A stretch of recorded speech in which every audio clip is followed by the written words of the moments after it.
Okay, good afternoon. We go back to the overview of Executive Order number 70. This is the ultimate objective of our government, to provide us with a matatag, maginhawa at panatag na buhay. The administration of President Rodrigo Roa Duterte and President Bongbong Marcos will now consider lessons learned from past administrations to effectively address the communist problems. This was something missing from previous experiences.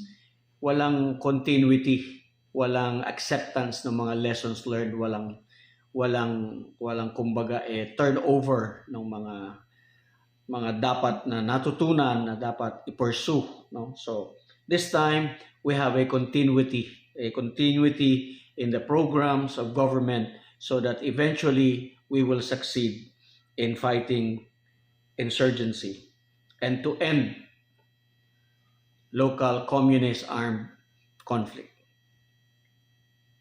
To end communist insurgency, this administration undertakes reforms in the national and local governance as starting point of nation building. A national plan has been formulated to end local communist armed conflict. A national plan. There is now a national plan being implemented so that we will make sure that we will succeed in our undertaking right now. Ambisyon natin. This is our vision. Okay? By 2040, the Philippines shall be a prosperous, predominantly middle-class society where no one is poor. Our people shall live long and healthy lives, be smart and innovative, and shall live a high-trust society. This vision is contained in Executive Order number 5, signed in October 2016. It has a 25-year long-term vision entitled Ambisyon Natin 2040 that will serve as guide for development planning. Vision is our destination.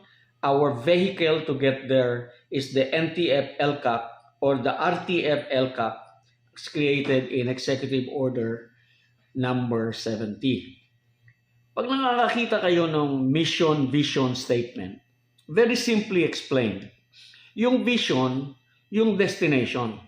Yung mission, yung how you will get to your vision, how you are going to attain your vision. Okay, so pag sinabi ko, by tomorrow noontime, I will be in Baguio City, that is my vision. How to get there is my mission. Magbubus ba ako? Magkukotse ba ako? Magbibisikleta ba ako?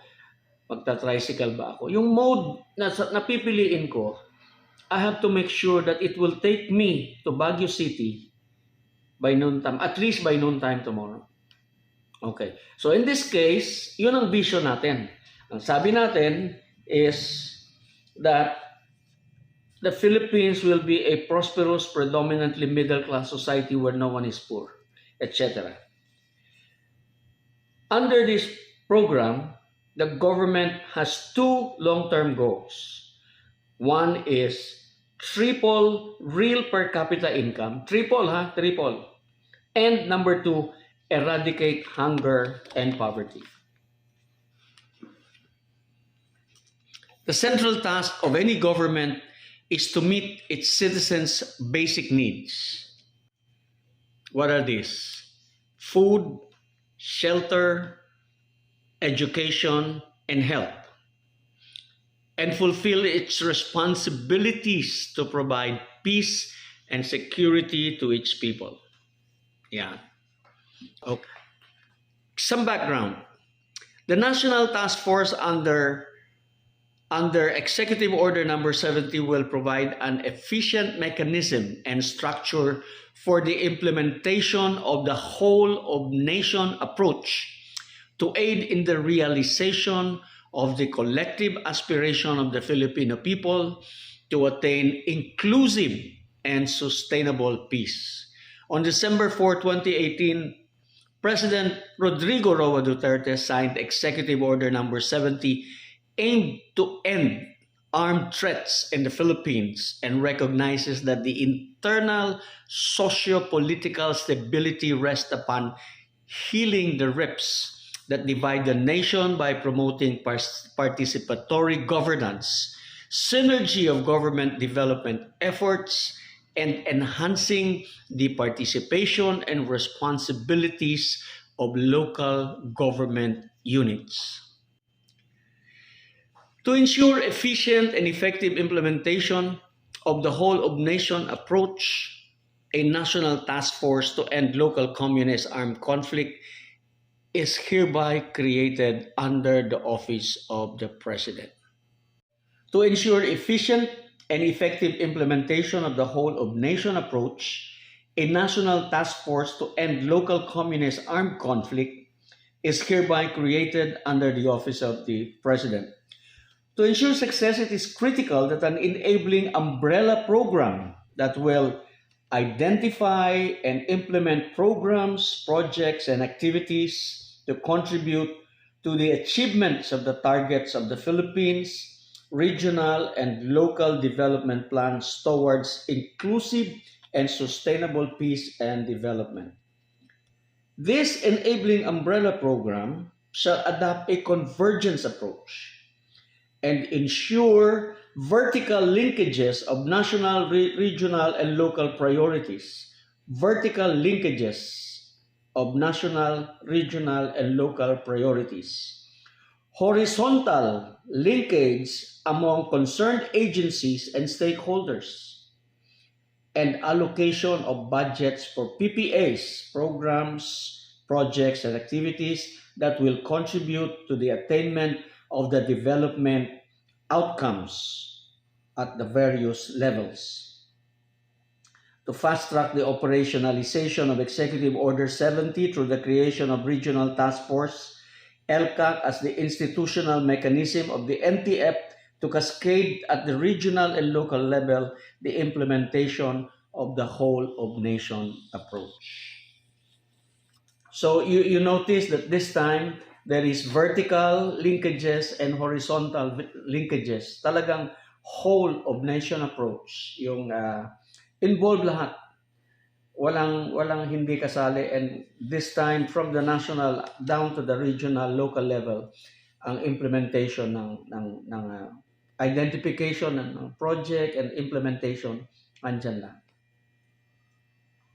The creation of a national task force that will provide an efficient mechanism and structure for the implementation of the whole of nation approach to aid in the realization of the collective aspiration of the Filipino people to attain inclusive and sustainable peace.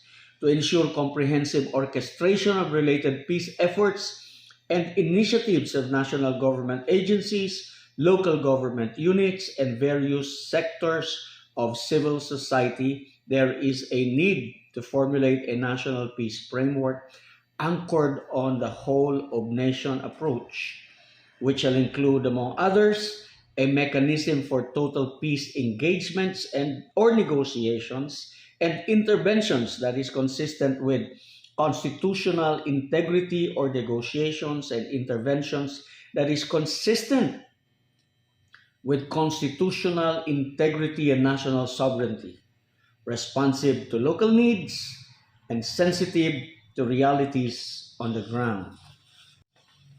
It is also anchored on the Philippine Development Plan 2017 to 2022, envisioned to attain inclusive and sustainable peace through intensified development and other peace-building initiatives in conflict-affected and vulnerable communities.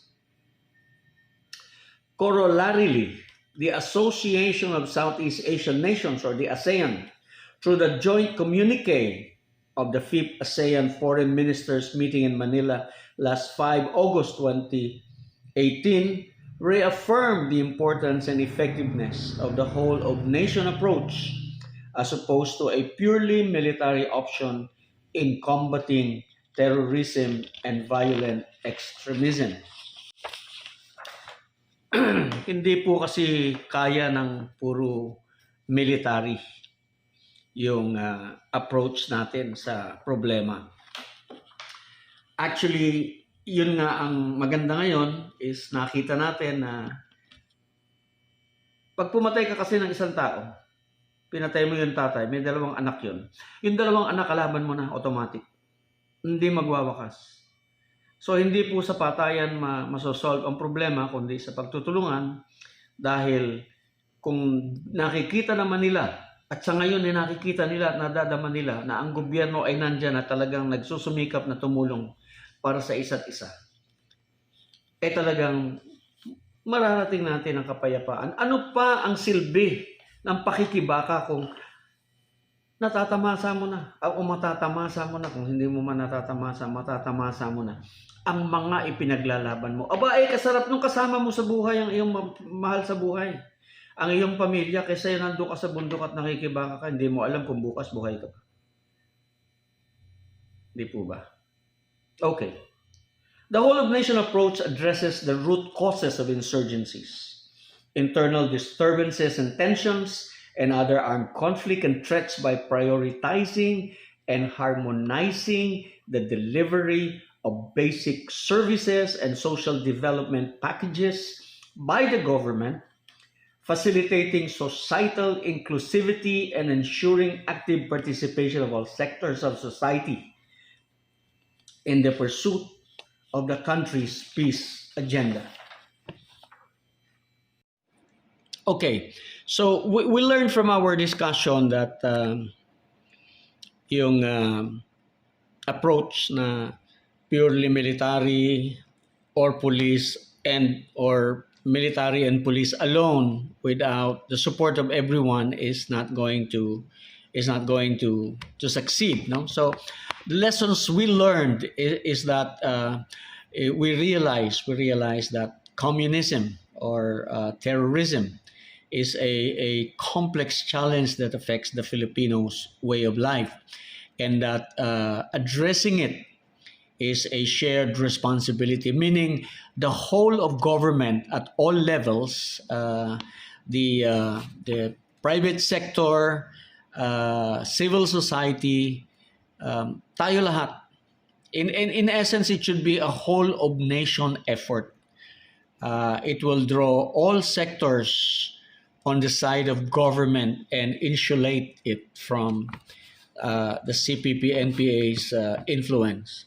So the mission and intent in addressing the communist terrorist group, the whole of nation team undertakes peace, security, and development works in conflict vulnerable and affected communities in order to end local community armed conflict.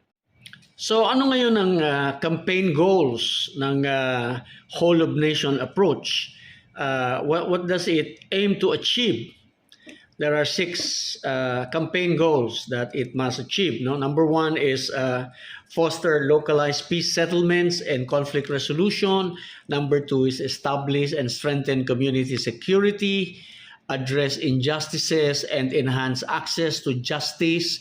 Number 4, generate employment and improve livelihoods. Number 5, manage revenues and build capacity for accountable and fair service delivery. And number 6, enhance access of vulnerable sectors to developmental programs. The first 2 major campaigns are intended to reduce the current threat. Yung localized peace settlement, establish and strengthen community security. Pagkatapos, while the last 4 campaigns are intended to prevent recruitment. Communist armed struggle, communist insurgency has successfully dragged down the country's economic development for more than 50 years now. The communist terrorist group networks have been engaged in proclaiming narratives of demolition no? Humiliation, demoralization of the Philippine government, painting a picture of indigenous people and ancestral domains being abused and exploited by the state. No? Ito yung kanilang mga narratives na kaya nakaka-recruit sila sa mga indigenous people natin. So to a significant extent, such false narratives also projected a false image of an insensitive state to the indigenous people issues and accused the Philippine government of social injustices, human rights violation, militarization, revolving around issues on governmental deprivation of indigenous people's rights for self-determination, lack of access to sectoral social service, occupation of schools, visit of soldiers to communities, declaration of martial law, and complaints against military abuses. Okay? Ito yung mga ginagamit nila para ma-discredit ang gobyerno at makapag-recruit. No? Actually, what they are doing is that they are operating within the framework of democracy. Pagka inana mo sila, they will cite their rights.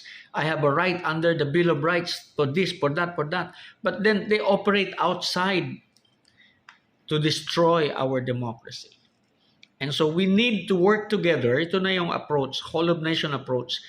Lahat tayo magtulong-tulong para ma-attain natin yung objectives and lasting peace. And after this, we just concentrate on external defense. Magiging mahusay ang ating bayan. So let's continue.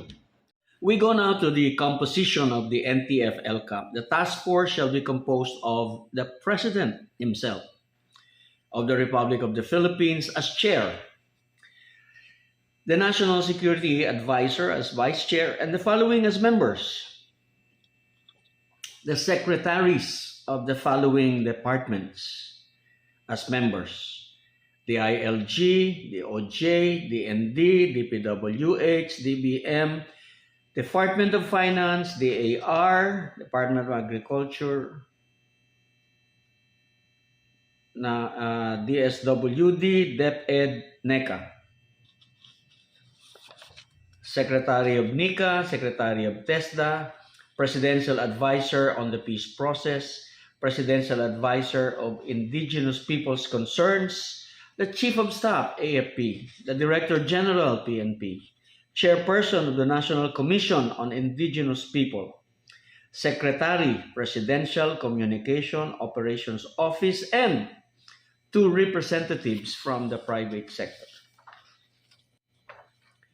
The powers and functions of the NTF. Within 6 months from the issuance of the order, the NTF-ELCAC shall formulate and start to implement, in coordination with relevant national government agencies, LGUs, the civil society, and other stakeholders, a whole-of-nation approach-driven national peace framework. And number 2, ensure interagency convergence in the implementation of the framework in conflict-affected and vulnerable communities. It shall also enlist the assistance of any department, bureau, office, agency, or instrumentality of the government, including the local government units, government-owned or controlled corporations, the state universities and colleges, in accordance with their respective mandates in the implementation of the framework. The task force has the power to evaluate, define, modify, or integrate policies, programs, and activities contained in the framework. In other words, kung merong inconsistent na policy, existing policy, to the objectives of the NTF-ELCAC, of Executive Order number 70, then it will be amended, it will be refilled until it is in harmony with the present objectives. Organize an ad hoc interagency and multisectoral clusters, councils, committees, and groups in national, regional, and local levels, or modify existing ones whenever necessary to fulfill its mandates. Develop strategic communication, advocacy, peace constituency plans in case of ceasefire, as well as capacity building measures to enable local chief executives and local peace bodies to engage and facilitate local peace engagements or negotiations and interventions. Letter G. Review the mandates and functions of offices undertaking peace efforts to avoid duplication of functions and programs, and submit its recommendations to the President for approval. As may be necessary, issue supplemental guidelines, protocols, or policies in the furtherance of this order. Okay, recommend to the Office of the Presidential Advisor on the Peace Process projects and conflict-affected areas where the Payapa and Masagana Pamayanan program may be implemented, subject to the provisions of the General Appropriations Act, and perform such other duties and functions as the President may direct. Yan po ang mga duties, functions, powers ng ating NTF-ELCAC. Now we go to the National Peace Framework. Yung binanggit natin kanina that there is a framework that needs to be developed. Well, this is it. No? The framework shall contain principles, policies, plans, and programs that will bring inclusive and sustainable peace and address the root causes of insurgencies, internal disturbances and tensions, as well as other armed conflicts and threats in identified areas. The framework shall be responsible to local needs and sensitive to realities on the ground. To this end, the framework shall include a mechanism or localized peace engagement or negotiation and interventions that is nationally orchestrated, directed, and supervised while being locally implemented. All departments, bureaus, offices, and agencies or instrumentalities of the government, including GOCCs, government-owned controlled corporations, and SUCs are hereby directed to render the necessary support to the task force. The private sector, non-government organizations, and other stakeholders are encouraged to participate in all peacekeeping building programs, plans, and activities in the implementation of the framework. Now we go to the National Secretariat. The task force shall be assisted by a National Secretariat headed by an executive director who shall be appointed by the President with the rank of an undersecretary. The executive director shall submit an organization and staffing pattern of the Task Force National Secretariat to the DMB within 2 months from his/her appointment.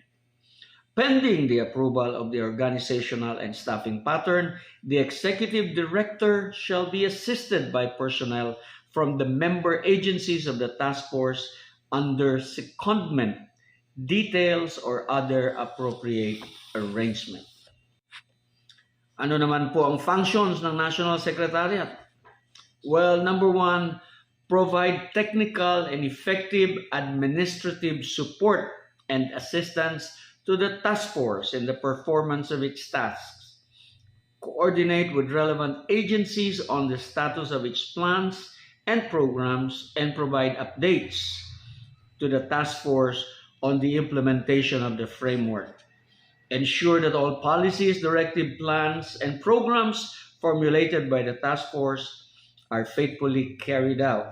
Perform such other functions as may be directed by the task force. Okay. Retooled Community Support Program, the RCSP Concept Development Method. For decades, the country has been addressing insurgency using different approaches. They have provided the AFP with a degree of success, yet insurgency persist up to the present day. Using the lessons gained from the past campaigns, the AFP implemented Internal Peace and Security Plan Bayanihan 2010-2016, focusing on winning the peace and the whole of nation approach. The IPSP Bayanihan was people-centered and based on the understanding that the root causes of insurgency are complex and multidimensional, requiring the involvement of everyone. Despite the government's efforts, structural problems continue to exist, hampering effective governance and delivery of basic services. More so, the country is burdened with peace and security problems such as criminality, corruption, terrorism, illegal drugs, proliferation of private armed groups, insurgency, and threat to territorial integrity. President Rodrigo Roa Duterte believes that enduring peace can only be attained if the fundamental needs of every man, woman, and child will be met. Thus, his administration's trust center on compassion and radical change encompassing the institutionalization of peace and order, ensuring inclusive socio-economic growth and development, streamlining bureaucracy, and pursuing an independent foreign policy. In support of the President's vision, the AFP endeavors to adopt new strategies in addressing peace and security. Winning the peace has gained substantial accomplishments for the past 6 years. The AFP is now in the phase where it needs to sustain the peace while ensuring security, helping maintain public order, significantly contributing to the development of the communities. With this, the AFP crafted contributing to the development of the communities. With this, yes, the AFP crafted this AFP Development Support and Security Plan of 2017-2022. Okay, hanggang 2022 yun, no? So, and now, the campaign plan for, there is a new campaign plan for 2023 to 2028, AFP campaign plan. So, it's there already. And now we go to our last slide. To be able to accomplish all of this, the plan identifies several requirements. The redeployment of forces to priority areas, the enhancement of military and non-military capabilities such as peace building, interagency collaboration, stakeholders engagement, community development, doctrines on support for law enforcement, and sustaining the AFP's security sector reform initiatives. The AFP DSSP 2017-2022 is the AFP's contribution to the government's overall efforts to attain stability, inclusive growth, and sustainable development in our country. Ang last comment ko is from President Roa Duterte. Sabi niya, victory is our goal. No?